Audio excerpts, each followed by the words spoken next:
Manong guard, pwede po bang palabasin niyo na po kami? Kanina pa po kami dito alas 3, saka pinauwi na po kami ng mga teacher. Okay naman daw pong lumabas na. Hindi pwede.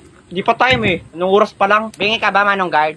Kakasabi ko lang, ang pinayagan na kaming umuwi. Nang gigigil ako sa'yo. Okay. Yung teacher mo bang nagbubukas ng gate dito? Hindi naman, di ba? Kaya ako masusunod. Manong Guard, nakikita mo to? Oh, lamunin mo. Shoota ka. Kanina ka pa. Yan ang patunay na pwede na kami lumabas. May perma pa yan ng principal. Anong pakialam ko dyan? Ay, totoo ba yan? Hindi. Imagination mo lang yan, Manong Guard. Ako talaga nang gigigil na ako sa iyo. Gusto mo bang tanggalan kita ng ngipin? Sige, subukan mo. Ba't sinusubukan talaga ako itong gurang na ito? Hoy, wag mo nang patulan. Kayo mga bata kayo, napakawalang galang ninyo, napakawalan yung modo. Bakit ganyan kayo makapagsalita? Siyempre, may bibig kami. Ay, paano ba dapat magsalita? Nakasplit? Nakabalod? Nakatuwad? Ang bobo mo rin, Manong Guard, ano?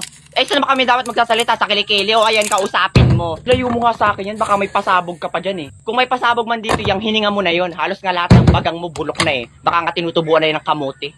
Lalong hindi ko kayo palalabasin, lalo ka ng bata ka, napakasama ng ugali mo, siguradong wala kang mararating sa buhay mo. Siguro kaya namatay yung nag-ampun sa'yo dahil ganyan yung bunganga mo. Huwag ka naman damay ng ibang tao. Buisit ka, makakarma ka rin. Hindi ako naniniwala sa karma.